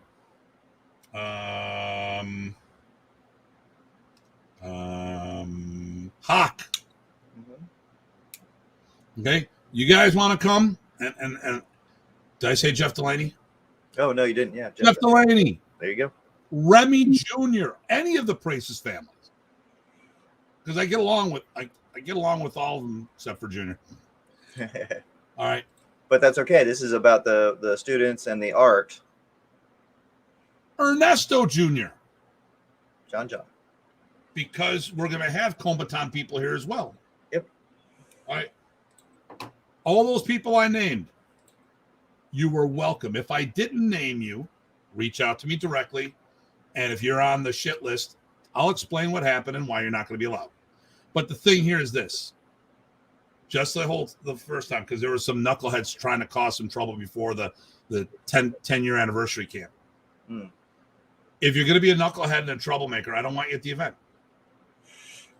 Right. It's about being professional and for the students and the art. Those 3 things. Bram. There you go. Okay. Kim Foreman. And these are just the heads of certain things too. There's probably other luminaries that would also be in that list too. Yes, there'd be some other people, if I'm missing somebody. Okay, now, that being said, do me a favor. If you decide to take me up on this, bring someone with you. I've had people that would come out to my events. I treat and listen. The reunion camp. Let's talk about the reunion camp real quick. Jay Spiral gave me a huge compliment. I'm going to go by. This is the biggest thing. Okay. She goes to me, Tim, the only way this event would have happened is if you were the one running it. That's the only reason why it happened, because I ran it. I have never patted myself on the back in front of anybody and said anything like this. I remember when we picked up the shirts for the camp, and Dieter was like, well, where's your name on the shirt? Well, it's on the back with everybody else's. I didn't put, this is Tim Hartman's event. I treated this that we were all equals.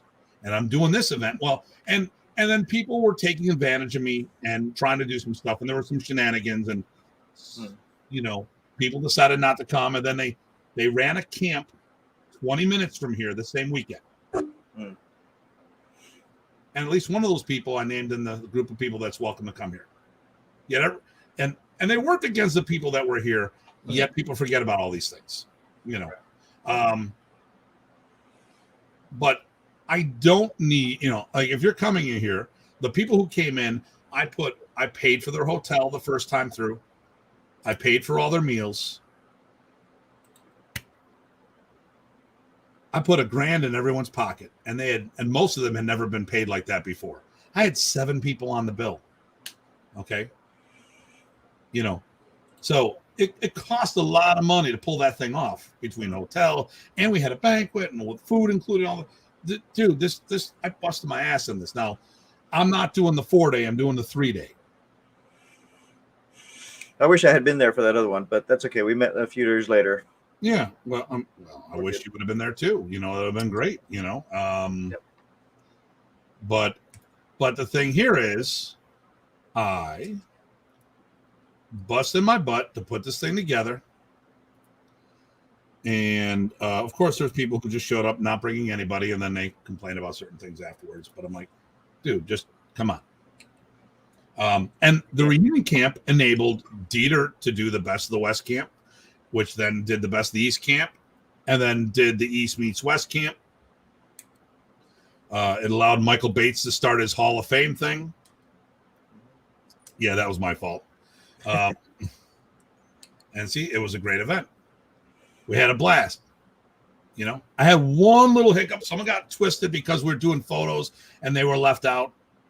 And that photo, and then I after, like, you just told me you were going undercover.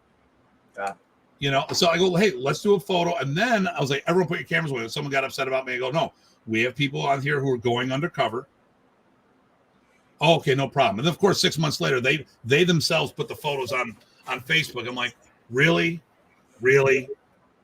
Come on. We had a great event. And anyone who's been to my events knows we do it top notch. It's all friendly. It's family. So, yeah, I'm willing to have all these guys come out in May. But I'm not paying you to be there. I'm not paying your meals. I'm not paying for anything. But you don't have to pay to be here. How's that? Help promote the art. Help with the next generation. So that's what I'm saying. And get out there. And like I said, I want to reiterate your other earlier point, which is, if you're not doing seminars and you can, if by all means, get out there and do it. Spread that art. The only way any of this is going to move forward if people start teaching it. Now, once again, if you just do this for personal consumption, then this conversation is a moot point. Right. But if you're concerned about its future, if you're concerned about your future, and once again, I think that's the problem. The problem with our art is that too many people were worried about their future and not about the art's future. But at the end of the day, I mean, why to become who I am? Because I produce more black belts than anyone else in the States. I don't know if anyone produces many black belts for Remy as I did, period. I don't know. I just don't know. I don't know what happened in the Philippines, but no one's done that quantity. And because I committed and I did this full-time as a full-time job, I had a full-time school. It wasn't a karate school. It wasn't in a rec center. I wasn't government subsidized. This was a business. I went after it. And most of the time when I first started, I was teaching free. Right. I had a full-time day job. It wasn't until 2000 that I went full-time. And now think about this. The year that Remy passed away, or when he was diagnosed, the last year he taught camp, was the year I went full-time. I had already produced all of my black belts, my 21 black belts. I had produced them before I became a full-time business.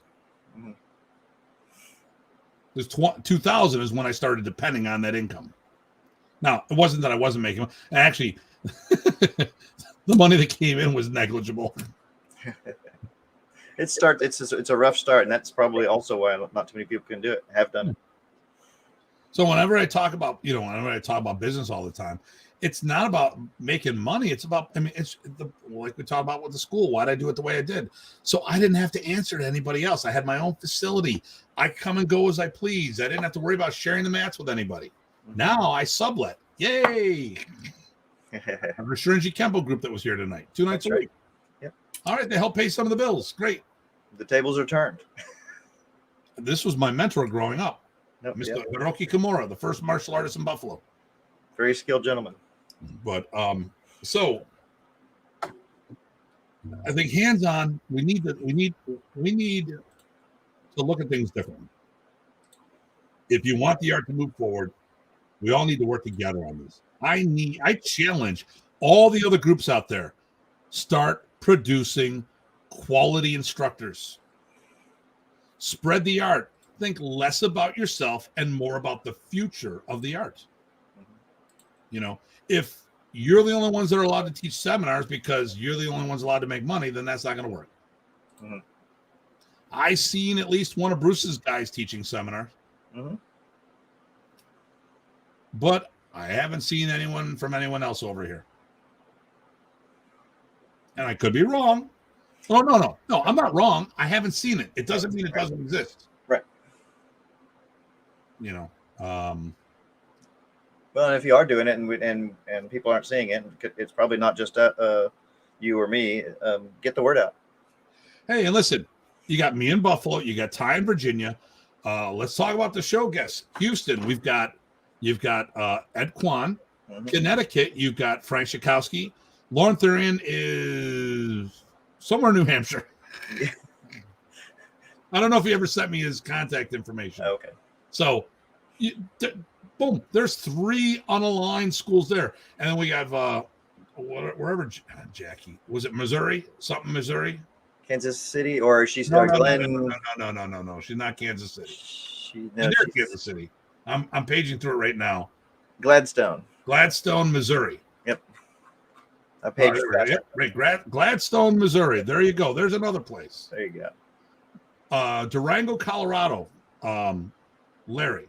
Mm-hmm. Sudbury, Ontario. You've got multiple programs through Craig Mason. You've got North Bay. You've got Chris Workman. Greg. I don't know where Greg's somewhere up there. I got new comments. Let me see what I put. I think he's a little bit further away, but yeah. Suburb of Kansas City. That's what we already said there, Jackie. We're a little slow, but there's probably a lag there. Deep River, Ontario. Not deep in the river. Aaron Thompson in northern Dallas. Like Plano-ish. Plano, yeah. And then where's Abel? Abel's in Stephenville, Texas, but you gotta probably go out to his farm right now. Yeah, well, yeah. And then you've got our Maryland Susquehanna rep. We've got people down in Jacksonville, Florida. Oh, yeah. Dr. Hume in College Station, Texas. I would recommend him, but I'm probably biased. Mark Lynn in Fort Worth. There we go. There you go. This is off the top of my head. I mean, yep. But the thing here is, and that's it. I didn't want, and the reason why I don't want to focus on our people. I want to focus on all the people. Yep. If there are independents out there, by all means, reach out to us. Come on the show. Let's talk. Tell us what you're doing. We need to get the word out. Grassroots. Yeah, there you go, David Beck. There you go. Matter of fact, I'm doing a camp there in as the other country I'm teaching in. Yes, That's right. I think it's the weekend of the 13th, the Saturday and the Sunday. It's the 12th, 13th, or 13th, 14th, something like that. I'll be teaching there. Second weekend, yeah. So, we need boots on the ground. I hate making the military thing, but, we need troops. This gene pool is way too small. It's getting smaller all the time. From the moment Remy passed away, well, actually, from the moment it was public that he had his tumor, people started leaving because the connection to the art wasn't the art, it was the man. And that's going to happen in any art. So, yeah, with that kind of connection of the person. So, people may point to a lot of people doing things now, but all of the people, almost all of the people now doing things in Modern Arnis are fairly old, right? Tim and I are, like I said, 56. We're not going to be carrying middle age, middle 30, the middle 33 years. But that's, what is that? 20 years ish more, right? Yeah. At the most, something like that. I plan on doing the rest of my life, but sure. I may not be doing it as a school owner. Right. But I mean, we got 2 decades. Let's figure we got 2 decades. Yep. That's to grow those right people. That takes a while. The person who's ready, who's going to take over, may not be training yet. I've been looking for my replacement for decades. Right. Oh, hell no. Hell no. You got to get across the border. There you go. Well, and you've had some really good kids that are now adults and all sorts of good stuff like that. But and I got a great ambassador, yep. Ryan Monolopoulos, who's now doing Marvel movies and all this other stuff. Yep. He was in the next Spider-Man. He was in She-Hulk. And there's a few other things coming up. Yeah, IMDb him. He's done a lot of things and he's only doing more. Yeah, and he's doing choreography and directing and stuff like that. And he created on-camera combatives, OCC, which and he's been on Guro himself, 5th Degree. Guro, yes. Yep.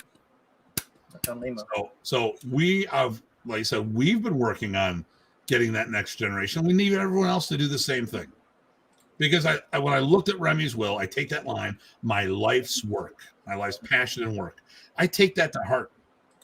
Because this is how I put food on the table. This is how I take care of my family. This is important to me. I don't look at this. I love what I do, and I don't look at this as something to do and then just retire from. I can't retire from. This is, if someone offered me, $5 million to walk away from this, okay, that would set me up financially for the rest of my life. But I couldn't walk away from martial arts. I'd still be doing it. Right. I love it too much. And you and I can't be the only two that feel this way. I know we're not. Yeah. No, I've had all these kinds of discussions with everybody, including all the people that don't get along, and I'm not sure why the thread can't connect. For those reasons alone. Because people can't be honest with you when they can't be honest with themselves. It's tough for. There we go. Everybody's a problem. Everybody has that problem, but yeah. It starts with the person that they're looking in the mirror. You know what? I got you guys around me, and I'm constantly asking. Well, no, but think about it. Tell me if I'm wrong. How many times have I said to you, "Hey, is it me or is this guy being a jerk?" Right, or are you? Yeah. Well, I said, is it me? Yeah. Or is it this guy being a jerk? No, I feel like. How many times have I asked you that? I actually enjoy that opportunity, not because I want to pick on you. I just do that anyway, but because that's the right attitude. I surround myself with people that will call BS on me. Mm-hmm. All right. Now, ultimately, I make the decisions. Okay, my organization is my organization. This is a dictatorship. There's no question about this. but I will listen to the people and see what's going on. I make decisions on what I think are best for the group. Mm. And not everyone's going to like every decision. Well, somebody's got to be a deciderizer at the end of the day. You know, and I'm going to make those decisions, and my shoulders are big enough to carry the weight on things, and I don't sit there. I'm not in this mindset that we can't change. We have to evolve, and evolution by still keeping the integrity of what we're doing. And I think about administrative things. I think about business things. I think about things on how to take this to the next generation. And if all of it's just let's have these kumbaya, we'll have a fire, dance around with blades and sticks and la la la, and not worry about the future, how's that going to help? It'll be a crapshoot. And if these others don't have these people to keep them going, keep them on their toes, that's why I'm very fortunate you guys, you hang out with us, you join the World Modern Arnis Alliance, and not only have I given you the opportunity to keep me honest, you keep me honest. But I think for the most part, it's just some perspective things every now and then. It's not a major thing. Yeah, no, it's not. I ain't got time to battle all the time, so if it was all a battle, I wouldn't be doing that. Yeah, you say, hey, Tim, we're still friends, but I'm going to do my own thing. And you do your own thing. And that's what I like. This is what's about the whole group. Yep. Everyone's got their own thing. Yep. So I just, so you heard it. I invited a whole bunch of people to come to the event. Publicly. So now everyone can call BS on me. Now the world can do it because it's going to be on YouTube. It's on Facebook. Everyone can say, Tim said you can show up. Are you going to? And if they say no, then it's on them. Mm-hmm. Now, once again, I don't want any knuckleheads showing up. And if someone's just coming up to cause trouble and get in an argument, I don't want you showing up. We can get in an argument anytime you want. We can meet anywhere. We can sit down for coffee, shoot the bull, have something to eat, blah, blah, blah. Maybe a little rattan therapy, whatever works for you. I don't care.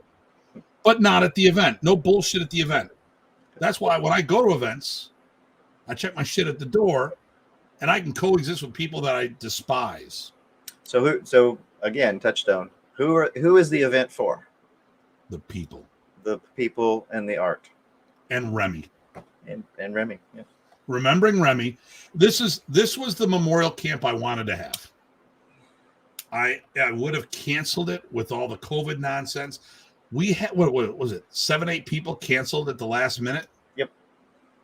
What are we supposed to do? I mean, and it doesn't help that the media is making things worse and the politicians are using all this information. I almost got in because we had to wear masks with a father the other day. He's like, will you just chill out and let me speak? You keep interrupting me as I'm trying to give you the protocol. And you're not listening to me, and you think I'm trying to tell you something, which I am. But give me a minute, and then afterwards we're all good. But it's just, it was like, oh my God, come on. If your kids here's my protocol for my kids' class. If the kids have to wear the mask, any of the parents in the building, they have to wear a mask too, in solidarity for the children. Solidarity. How do you ask a child to wear a mask and then you don't?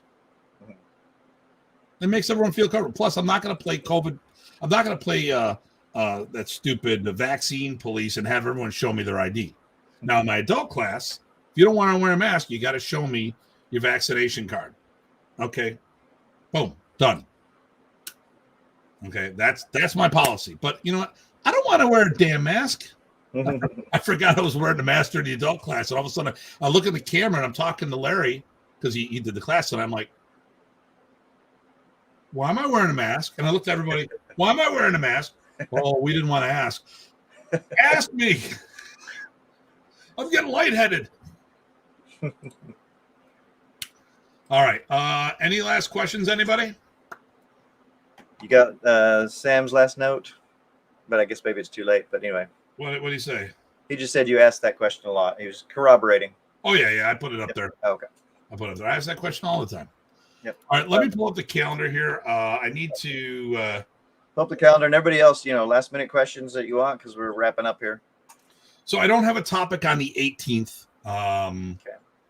I'm thinking, okay, so we will not be doing a show on the 11th. That'll be Columbus Day. Okay. So how do you think about Modern Arnis in the sports field, in the competition realm? That could be interesting. You gonna maybe bring someone else on to talk as well, because I've not done a whole lot with that. I'll see if I can get Mr. Mason. That'd be nice. Hey, Craig, or Jeremy, talk to Craig about this if I don't get to do that. I've been trying to send out Facebook messages today. I went to send the Canadian thing out, and I don't know if it went through, because every time I put it in the group chat, it just won't post. We also have some more possible names. Remember, I sent you other people that might be coming on or willing to come on.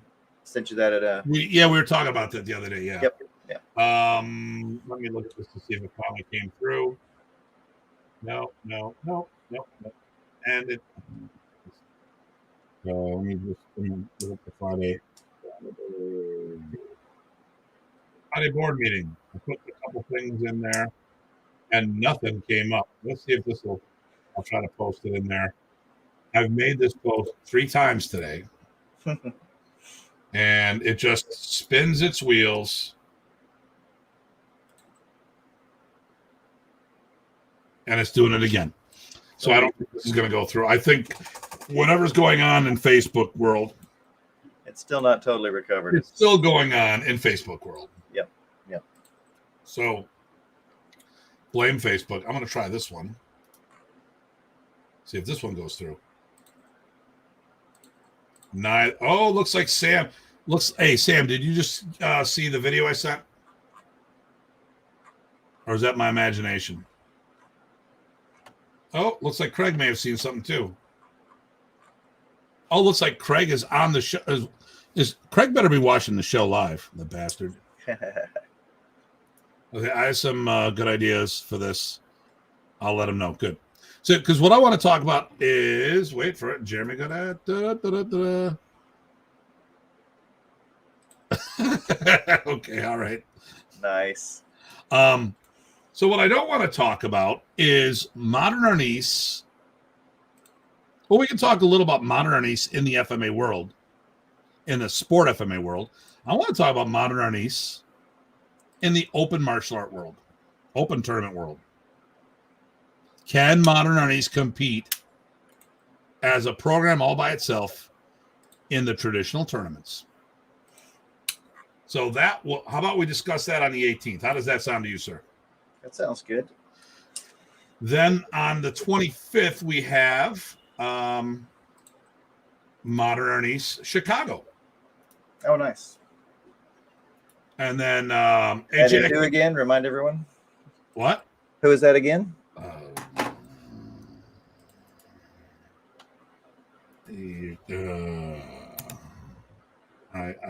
I'm terrible at pronouncing the names. Oh, sorry. Because I forgot also, so it's not for everyone. I'm part of everyone. You're killing me here. Let me see here. He doesn't follow the show, so hopefully he won't. Oh, and Vulpes has a new line of blades coming out. Nice. And allegedly, I will see the prototypes very shortly.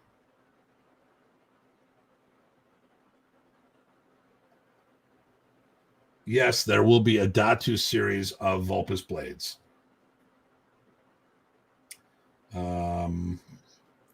As I'm looking. Oh, I gotta respond. Oh my God, there's so many people I gotta respond to.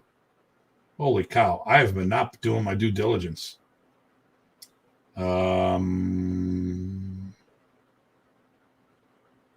Way too many. I'm waiting. I sent out some invites. I reached out to Herb Blue. Haven't heard from him. We were going back and forth, and then all of a sudden it was quiet. So I gotta see what's going on. This is throwing off my game a little. I'm gonna go. Oh yeah, as soon as you say the name. Mukesh Pietroda. Oh, I guess I didn't know the name. Okay. So he is a student of Jim Lattis. Okay. And wrong button. And he this is a second gen guy. Okay. Cool. There's Mukesh. He was at last time I saw him physically, it was at Sam Buick's FMA gathering.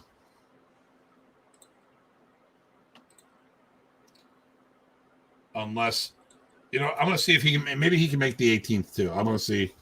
I'll mention. I'll put it out to him right now. But we'll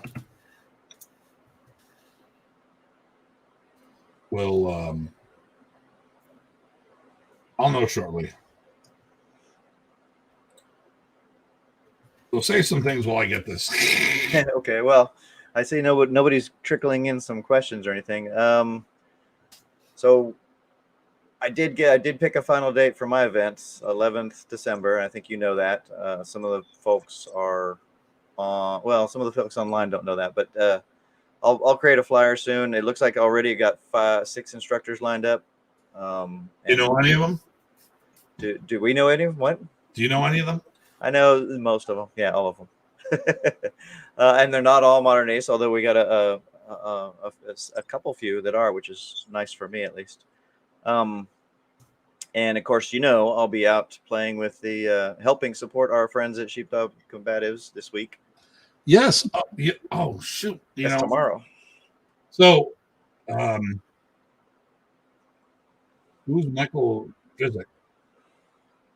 Do what? One of the guys on the list, Drizek, your camp. Oh yes, I met him at the last East Coast thing that the Chrysostomos put together. You'd like him. He's very, very dynamic, moves really well, different style. I think he's in Asanto or something. Nice. Don't get mad at me, Michael. So we are attached to Sheepdog Combative. So I've been going down since about 2008 to the Northern Virginia Police Academy to help teach. And actually, my EDT program is part of the course. Mm-hmm. I think they're doing more scenario training on this one. But here's the thing, and one of the pictures that we used. Yeah, I saw that on the cover of the talk today. Let me see the cover that we used for this week. Let me see if I can do this. Okay, that's not going to work. Let me see. Hold on here. Oh, you put us over to the small one on the left. Yeah, I'm going to do this and see if this will work.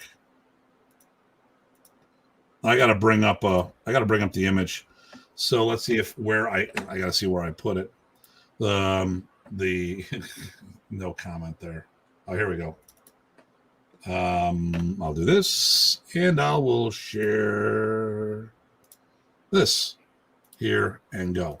So that's you and PG Chad. PG Chad and I. This is our outdoor session. So this is all about how we're taking things out. Not only so Modern Arnis is part of the program being taught at the Northern Virginia Criminal Justice Academy. I think that's the proper name of it officially. So we're PG Chad has a knife here. He's attacking me. This is part of the EDT program. So we are getting Prace's family systems taught on many different platforms, and one of which is the law enforcement field. Now, just because you teach martial arts doesn't mean you can't. That's that's the one we need to do. Are you really teaching police? That's a good generic topic, and we'll put that in there as well, but not necessarily tomorrow or next week. There you go. Okay, so I think our list of possible discussion things is growing faster than the time is going, so that's a good thing. Yeah, and then let me see here. November, got a couple things. we're going to wrap up the season on December 20th.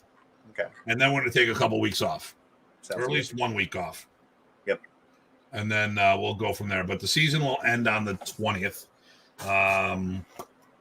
And we'll see what happens. We'll see which direction we go in the new year. Because we can continue with Modern Arnis. We also talked about doing Combatant and Balintawak, or maybe, who knows? And we might do a little zigzag on the way there as well. Don't I think it's all going to be Modern Arnis, but that's the theme at the moment. And if anyone wants to be on the show, by all means, let us know. We'd love to have more people on the show. Mm-hmm. All right. So once again, I want to thank our sponsors, the Modern Arnis University, Vulpes Training Blades, and the 65th anniversary camp for Modern Arnis. As always, please like, subscribe, hit the notification button, and feel free to share this video wherever you feel appropriate. Any closing words? I got nothing. Just thanks for watching and thanks for listening. Uh-oh, here we go. Last one.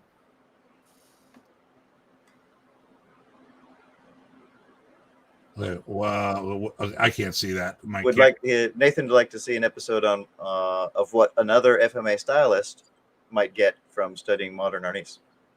That's interesting. That's a very good topic. And he's one of those people. There you go.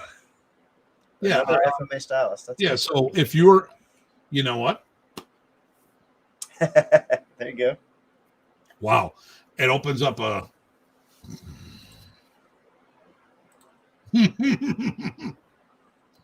Well, it'd have to be from the right. I can't talk about it because it would ruin the show. That is a very good one. We're also hoping for.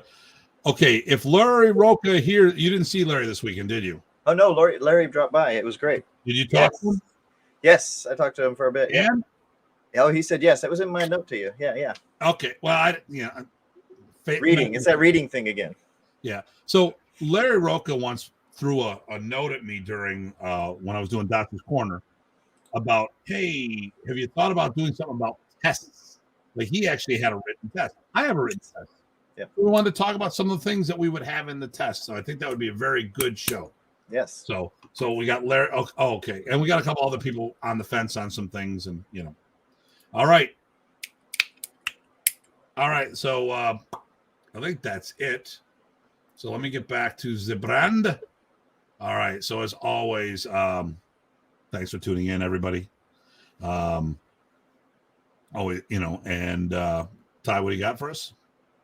I got nothing. Just everybody stay cool, and let's think about the people in the art, please. All right. Yes, the next generation. So everyone, please stay safe, stay sane. Thank you for tuning in. We'll talk to you and see you next week or 2 weeks.